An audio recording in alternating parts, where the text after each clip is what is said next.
સુરતના કતારગામ ખાતે રહેતી પાટીદાર સમાજની યુવતીના આપઘાત મામલે હવે નવો ખુલાસો થયો હોય તેમ યુવાનના સમાજ દ્વારા સુરત પોલીસ કમિશનર કચેરીએ પહોંચી આ આપઘાત મામલે તટસ્થ તપાસની માંગ કરાઈ છે અને એક દ્રષ્ટિથી નહીં પરંતુ તટસ્થ તપાસ કરાય તેવી માંગ કરવામાં આવી છે।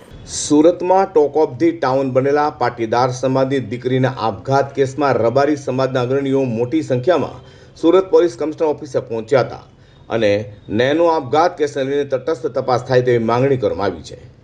નેનુ અને યુવક અગાઉ એકબીજાના સંપર્કમાં હોવાની વાત પણ રબારી સમાજના આગેવાનોએ કરી હતી।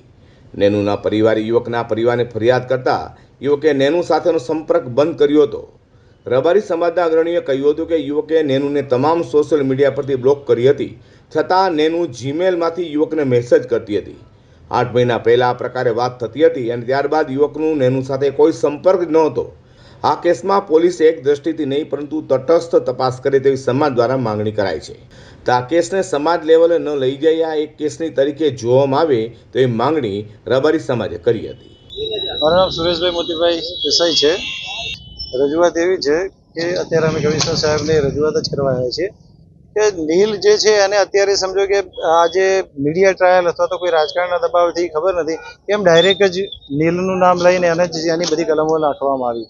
હવે આ જૂની વાતો કંઈક છે કે ભાઈ વર્ષ પહેલાં આ દીકરો અને દીકરી બંને કોઈ એક ઇન્સ્ટિટ્યૂટમાં હશે જેમાં એમના બંનેના એ લોકોના મિત્રતા હતી, તો એ એના ફાધરને ખબર પડી છે એ ટાઈમે, તો એમને વિષ્ણુભાઈને ફોન કરીને કીધું કે ભાઈ તારા દીકરાને સમજાવી દેજે। તો એમને એમના દીકરાને બોલાવી અને બધું કહી બી દીધું કે ભાઈ તું હવે આવું આ બધું છે એટલે કે હોય તો આ બધું તારે બંધ કરી દેવાનું। તો ત્યારથી એ દીકરાએ એને બોલાવવાનું બંધ કર્યું, એના સોશિયલ મીડિયા એકાઉન્ટ છે એ બી એને એમાં બ્લોક કરી દીધી। પણ છતાંય હવે એની અંદર એમને કંઈક જીમેલની અંદર કંઈક મેસેજીસ કર્યા, જે મેસેજીસમાં કંઈક દીકરીએ ઘણા બધા એવા વસ્તુ લખી છે અમે અત્યારે જોયું તો એમાં એવું લાગે કે ભાઈ એના પપ્પા કંઈક ગાળો બોલે મારે એવું બધું બી લખેલું છે। સત્ય શું છે તો આપણે તપાસનો વિષય છે। હવે આ 8 મહિનાથી જે એના કોન્ટેક્ટમાં નથી, જે એનો કોઈ કોન્ટેક્ટ નથી, એ દીકરા ઉપર આજે તમે આક્ષેપ મૂકીને એને સીધો મરવાનો એને મારી નાખે ભાઈ આના લીધે થયું આ થયું, એ કઈ રીતે તમે ડાયરેક્ટ એવો આક્ષેપ કરી શકો? અમારું માંગ એક જ છે કે ભાઈ એની તટસ્થ તપાસ કરો। એના 8 મહિના દરમિયાન બીજું શું થઈ ગયું હોઈ શકે? ઘરમાં કંઈ ટોર્ચર હતું, શું હતું? એને દીકરીએ લખ્યું છે તો અમે અત્યારે મારી જોડે પુરાવા છે।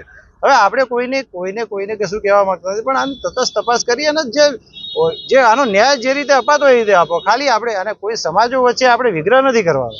કતારગામની 19 વર્ષીય શિક્ષિકાના આપઘાત મામલે નવો ટ્વિસ્ટ આવ્યો હોય તેમ યુવાનના રબારી સમાજ દ્વારા પોલીસ કમિશનર કચેરીએ પહોંચી રજૂઆત કરાઈ છે।